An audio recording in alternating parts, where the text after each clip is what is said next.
প্রিয় বন্ধুরা, আপনি কি জানেন মুচকি হাসি কতটা উপকারী আপনার শরীরের জন্য?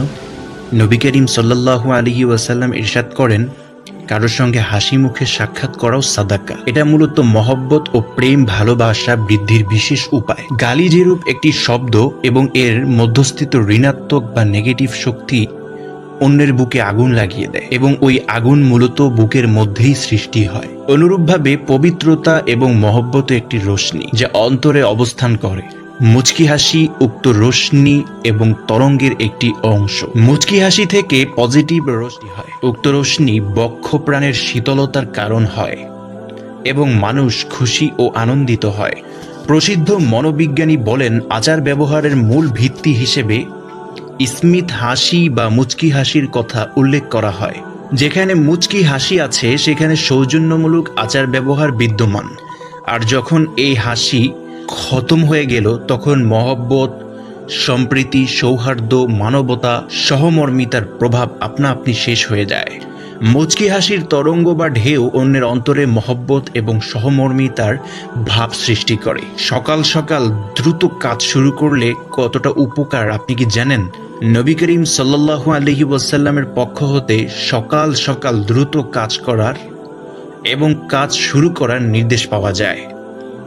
নবী করিম সাল্লাল্লাহু আলাইহি ওয়াসাল্লামের এই নসিহত কতই না মূল্যবান।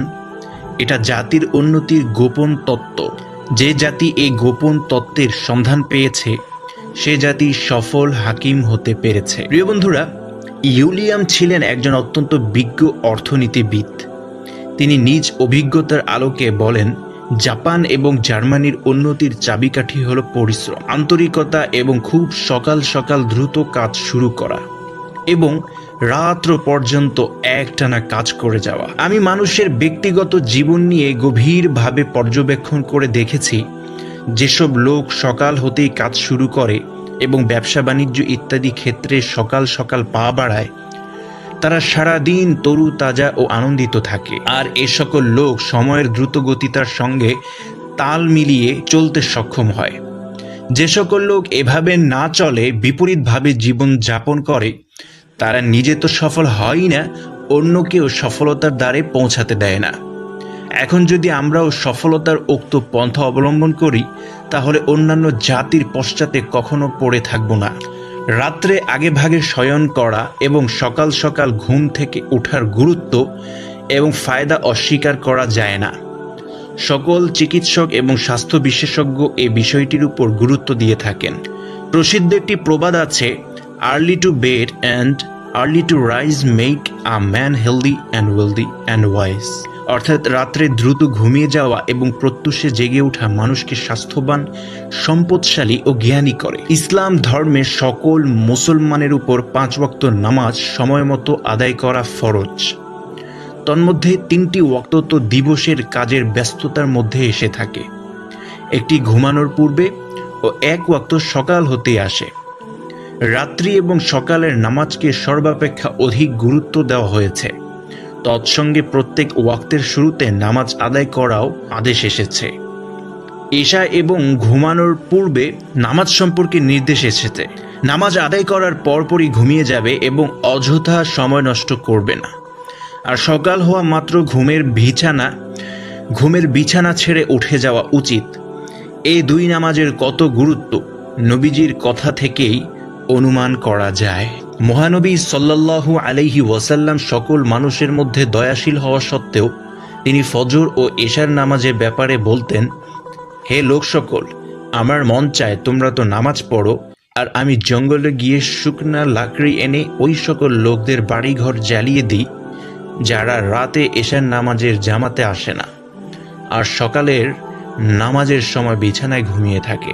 মুনাফিকদের নিকট এশা ও ফজরের নামাজ অত্যন্ত ভারী মনে হয়। মহানবী সাল্লাল্লাহু আলাইহি ওয়াসাল্লাম বলেন, এই নামাজের জন্য হামাগুড়ি দিয়ে মসজিদে আসতে হলেও আসো। মহানবী সাল্লাল্লাহু আলাইহি ওয়াসাল্লামের আরও সুস্পষ্ট ভাষ্য হলো, সকাল সকাল বিছানা হতে ওঠার অভ্যাস করো, কেননা এর বিরাট প্রতিদান রয়েছে।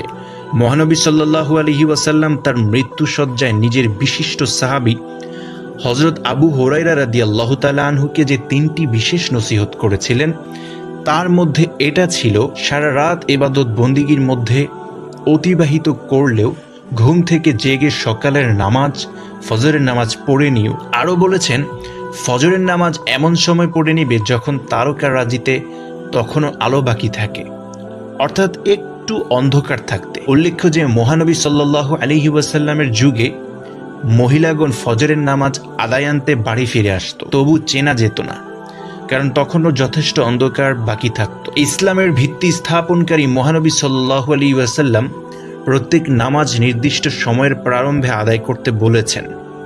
তিনি ফজর ও এশার নামাজকে এ ব্যাপারে বিশেষ গুরুত্ব দিয়েছেন। সমগ্র মানব জাতির জন্য এটা একটা বিরাট উপকার।